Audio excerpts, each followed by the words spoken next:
Share marketing Kannada ಚಾನಲ್ಗೆ ತಮಗೆಲ್ಲರಿಗೂ ಸ್ವಾಗತ. ಇವತ್ತು ಬಂದು 16 ಜುಲೈ 2 ಅಪ್ಡೇಟ್ ಕೊಡಬೇಕು. ಒಂದು IPO ಓಪನಿಂಗ್ಸ್ ಇದೆ ಕಟಾರಿಯಾ ಇಂಡಸ್ಟ್ರೀಸ್ ಲಿಮಿಟೆಡ್, ಅದ್ರ ಬಗ್ಗೆ. ಅದೇ ರೀತಿ ಬಜಾಜ್ ಆಟೋ ಲಿಮಿಟೆಡ್ ಕಂಪ್ನಿದು ಒಂದು Q1 ರಿಸಲ್ಟ್ಸ್ ಬಂದಿದೆ. ಅದು ಸುಮಾರು 1942 ಕೋಟಿ ಲಾಭ ಮಾಡಿದೆ. ನೋಡೋಣ ಬನ್ನಿ. ಕಟಾರಿಯಾ ಇಂಡಸ್ಟ್ರೀಸ್ ಲಿಮಿಟೆಡ್ ಇದು SME IPO. ಇದು ಶುರು ಆಗಿರೋದು 16 ಜುಲೈ 2024 ಇವತ್ತು, ಮತ್ತು ಕ್ಲೋಸ್ ಆಗೋದು 19 ಜುಲೈ 2024. ಪ್ರೈಸ್ ರೇಂಜ್ ಬಂದು 91 ರೂಪಾಯಿಂದ 96 ರೂಪಾಯಿ ಆಗುತ್ತೆ. ಇದು SME IPO ಬಂದು.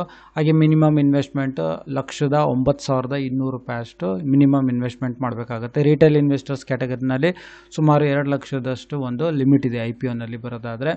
ಇದು ಬಂದು ಸುಮಾರು 54.57 ಕೋಟಿ ರೂಪಾಯಿ per price band issue size ಇರೋದು.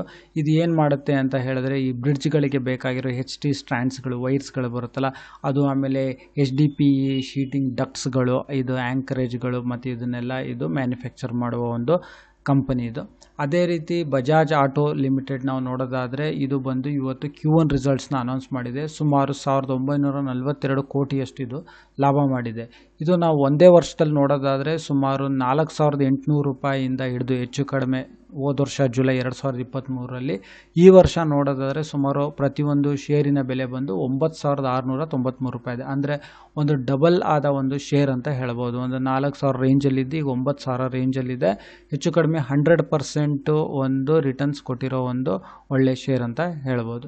ಇದನ್ನು ಅಪ್ಡೇಟ್ ಕೊಡಬೇಕಿತ್ತು. ಈ ವಿಡಿಯೋ ನೋಡೋದಕ್ಕೆ ತಮಗೆಲ್ಲರಿಗೂ ತುಂಬ ಧನ್ಯವಾದ. ವಿಡಿಯೋನ ಲೈಕ್ ಮಾಡಿ, ಶೇರ್ ಮಾಡಿ, ಕಮೆಂಟ್ ಮಾಡಿ, ಚಾನಲ್ನ ಸಬ್ಸ್ಕ್ರೈಬ್ ಮಾಡಿ. ತಮಗೆಲ್ಲರಿಗೂ ತುಂಬ ಧನ್ಯವಾದ.